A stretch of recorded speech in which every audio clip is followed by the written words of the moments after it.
বাংলাদেশ কেন ভারতের বাইরে খেলতে পারবে না, তার কোনো ব্যাখ্যা কি আইসিসির কাছ থেকে এসেছে? নিজের অফিসিয়াল টুইটারে ঠিক এভাবে প্রশ্ন তুলেছেন সাবেক অস্ট্রেলিয়ান ফাস্ট বোলার জেসন গ্লিসপি। এই অজি গ্রেটের চোখে ভারতের মাঠে খেলতে না চাওয়ায় বাংলাদেশকে যে বিশ্বকাপ থেকেই বাদ দেওয়া হয়েছে, এর পেছনে আসলে ব্যাখ্যাটাই বাকি। নিজের অফিসিয়াল টুইটারে গ্লিসপি আরও জানান, পাকিস্তানের চ্যাম্পিয়ন্স ট্রফি খেলতেও তো ভারত যায়নি, বরং পাকিস্তানের বাইরেই যাদের ম্যাচ খেলার অনুমতি দেওয়া হয়েছিল। তবে কেন বাংলাদেশের ক্ষেত্রেই এই দ্বিমুখিতা? জেসন গ্লিসপি আন্তর্জাতিক ক্রিকেট সংস্থা আইসিসিকে উদ্দেশ্য করে প্রশ্ন তুলে বলেন, বাংলাদেশ কেন ভারতের বাইরে খেলতে পারবে না, তার কোনো ব্যাখ্যা কি আইসিসির কাছ থেকে এসেছে? এরপরে তিনি মনে করিয়ে দেন নিকট অতীতে ঘটে যাওয়া এক তাজা স্মৃতি। গ্লিসপির ভাষায়, মনে আছে পাকিস্তানের চ্যাম্পিয়ন্স ট্রফির ম্যাচ খেলতে ভারত অস্বীকৃতি জানিয়েছিল এবং তাদের পাকিস্তানের বাইরেই সেই ম্যাচগুলি খেলার অনুমতিও দেওয়া হয়েছিল। প্রসঙ্গত নিরাপত্তা ঝুঁকি দিয়েই ভারতে গিয়ে বিশ্বকাপ খেলতে অপারগতা প্রকাশ করে বাংলাদেশ ক্রিকেট বোর্ড।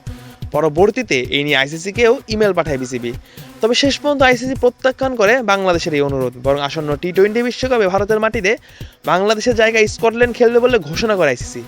যে ঘটনায় হতবাকি হয়েছে সবাই। অথচ সাম্প্রতিক সময়ে ভারতের মাটিতে বিশ্বকাপকে সামনে রেখে কম ন্যাক্কারজনক কাণ্ডই তো ঘটেনি। পাকিস্তানি বংশোদ্ভূত খেলোয়াড়দের ভিসা না দেওয়ার কাণ্ড ঘটিয়ে বহির্বিশ্বে ঘোর সমালোচনার শিকার হয়েছিল তারা। এবার একেবারেই আনুষ্ঠানিকভাবেই আইসিসি জানিয়ে দেয়, আসন্ন টি-20 বিশ্বকাপে বাংলাদেশ ভারতে খেলতে না যাওয়ায় তাদের পরিবর্তে এই বিশ্বকাপে খেলবে স্কটল্যান্ড। একনল অ্যাডভান্সড হাইজিন সোপের ন্যাচারাল ব্যাকটেরিয়ালাইসিস টেকনোলজি জীবাণু থেকে দেয় 99.99% প্রোটেকশন। একনল অ্যাডভান্সড হাইজিন সোপ, এবার জীবাণু ধুলাবালি ঘাম ক্লিন বোল্ড। যে কাণ্ডে এবার ক্রিকেটের সর্বোচ্চ সংস্থার দিকে আঙ্গুল তুলেছে এই অজি গ্রেট। এর আগে পাকিস্তান ক্রিকেট বোর্ডের সভাপতি মহসিন নাকভিও সরাসরি বলেছিলেন, বাংলাদেশের সঙ্গে যা হচ্ছে তার রীতিমতো অন্যায়। গণমাধ্যম কর্মীদের সঙ্গে আলাপ করে তিনি বলেছিলেন, আসলে আমার মনে হয় বাংলাদেশের সঙ্গে যা হচ্ছে তা অন্যায় হয়েছে। আইসিসির বোর্ড মিটিংও কিন্তু আমি এটাই বলেছি। এক্ষেত্রে ডাবল স্ট্যান্ডার্ড করা ঠিক নয়। একজনের জন্য একরকম সিদ্ধান্ত, আরেকজনের জন্য আরেক রকম সিদ্ধান্ত। তাই আমরা বাংলাদেশের পাশে আছি। আমরাও চাই বাংলাদেশ বিশ্বকাপ খেলুক। তারা কিন্তু অনেক বড় একটা অংশীদার, তাদের সাথে এমন অন্যায় হোক সেটা আমরা চাই না। এছাড়া তিনি আরও বলেছিলেন যে বাংলাদেশও কিন্তু পাকিস্তানের মতো সদস্য।